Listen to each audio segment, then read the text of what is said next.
نحمدہ ونصلی ونسلم علی رسولہ الکریم بسم اللہ الرحمن الرحیم۔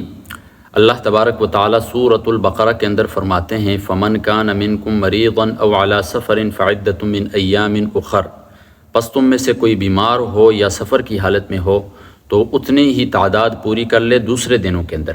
اس آیت کے اندر اللہ تبارک و تعالی دو مسئلوں کی طرف توجہ مرکوز کر رہے ہیں۔ دو صورتیں ایسی ہیں کہ ان میں انسان روزہ چھوڑ سکتا ہے۔ وہ دو صورتیں کون کون سی ہیں؟ پہلی صورت یہ ہے کہ انسان بیماری کی حالت میں روزہ چھوڑ سکتا ہے۔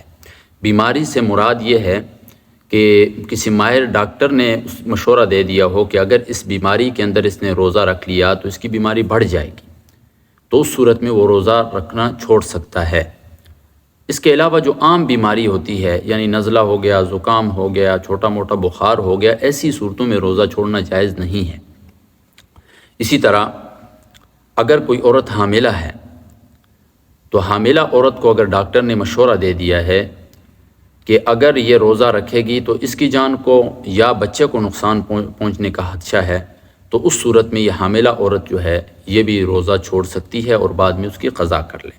اسی طرح اگر کوئی عورت اپنے بچے کو دودھ پلا رہی ہے، متبادل کوئی دودھ نہیں ہے ماں کے دودھ کے علاوہ جس سے بچہ سیر ہو سکے، اور اگر بچے کو دودھ نہیں پلایا تو بچے کو نقصان ہوگا، تو اس صورت میں یہ ماں جو ہے یہ روزہ رکھنا چھوڑ سکتی ہے، بعد میں اس کی قضا کر لے۔ اسی طرح بعض لوگ ہوتے ہیں بھوک پیاس کی وجہ سے بھی روزہ چھوڑ دیتے ہیں۔ اس مسئلے کو آپ غور سے سمجھیں کہ عام بھوک، چھوٹی موٹی بھوک پیاس لگ گئی، اس کی وجہ سے روزہ چھوڑنا جائز نہیں ہے۔ دو صورتوں میں بھوک پیاس کی وجہ سے جو ہے دو حالات ایسی ہیں کہ ان کی وجہ سے بندہ روزہ چھوڑ سکتا ہے۔ پہلی یہ ہے کہ اگر بندہ ہے وہ کھانا نہیں کھائے گا یا کچھ پیے گا نہیں تو وہ مر جائے گا۔ دوسری صورت یہ ہے کہ اگر وہ کھانا نہیں کھائے گا یا کچھ پیے گا نہیں تو اس صورت میں اس کے کوئی عضو جو ہے وہ تلف ہو جائے گا، تو اس صورت میں وہ روزہ جو ہے رکھنا چھوڑ سکتا ہے اور بعد میں اس کی قضا کر لے۔ یہ تو تھی پہلی صورت کی بیماری کی حالت میں روزہ چھوڑ سکتا ہے۔ دوسری صورت یہ ہے کہ انسان اگر سفر کی حالت میں ہو تو اس صورت میں بھی وہ روزہ چھوڑ سکتا ہے۔ سفر سے مراد شرعی سفر ہے۔ شرعی سفر یعنی شہر کے اندر کا سفر نہ کر رہا ہو بلکہ شہر سے باہر کا ارادہ ہو، اور شہر سے باہر بھی جس جگہ کا ارادہ ہے کم از کم وہ جو ہے اس کی مسافت جو ہے وہ 48 میل ہو، یعنی کلومیٹر کے اندر 77.24 کلومیٹر بنتا ہو، تو اس صورت میں اس شخص کے لیے روزہ نہ رکھنے کی رخصت ہے، یعنی روزہ چھوڑ سکتا ہے، بعد میں اس کی قضا کر لے۔ یہاں پر ایک ضروری مسئلہ آپ سمجھیں، بہت سے لوگ اس کے اندر غفلت کرتے ہیں، پورا مسئلہ سمجھا نہیں ہوتا ہے۔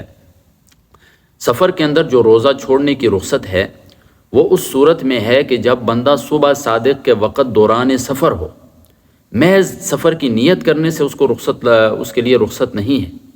یعنی آپ مثال کے طور پر سمجھیں، ایک بندہ ہے، اس کا ارادہ ہے اسلام آباد سے بٹل چھتر سفر کرنے کا۔ اب اس نے ارادہ کیا ہوا ہے صرف کہ کل کا دن میں سفر کے اندر گزاروں گا، اس لیے میں روزہ نہیں رکھتا ہوں۔ تو جس طرح صرف نیت کرنے سے سفر نہیں ہوتا ہے، اسی طرح سفر کی نیت کرنے سے رخصت اس کے لیے نہیں ہوتی ہے، بلکہ جس طرح سفر کرنے سے بندہ مسافر بنتا ہے، اسی طرح دوران سفر ہی اگر صبح صادق کو پا لیتا ہے تو اس صورت میں جو ہے نا وہ اس کے لیے رخصت ہوگی روزے سے، ادروائز اس کے لیے کوئی رخصت نہیں ہے، اس کے اوپر روزہ رکھنا ضروری ہوگا۔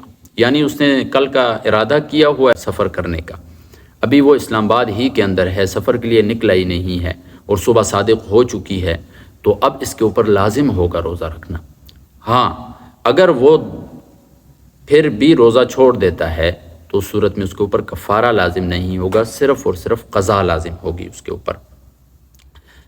اب ایک شخص نے بیماری کی وجہ سے یا سفر کی وجہ سے روزہ چھوڑ دیا ہے، اب بعد میں قضا کر رہا ہے، تو غیر رمضان میں کوئی متعین دن نہیں ہے قضا کرنے کے لیے، کسی بھی وقت وہ روزے کی قضا کر سکتا ہے، لیکن کوشش کرنی چاہیے انسان کو کہ جلدی سے جلدی غیر رمضان میں وہ اس روزے کی قضا کر لے۔ انسان کی زندگی کا کچھ پتہ نہیں ہے کب انسان کی زندگی کی شام ہو جائے۔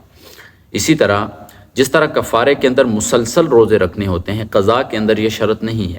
اگر کسی شخص سے روزے چھوٹ گئے ہیں، کچھ 10 چھوٹ گئے ہیں، 5 چھوٹ گئے ہیں، تو ضروری نہیں ہے کہ پے در پہ وہ روزے رکھے گا، بلکہ 2 آج رکھ لیے، 4-5 دن کے بعد 2 اور رکھ لیے، اس طرح وہ یہ روزے جتنے بھی اس سے چھوٹے تھے وہ اس طرح رکھ سکتا ہے۔ امید ہے آپ کو مسئلہ مکمل طور پر سمجھ آ گیا ہوگا۔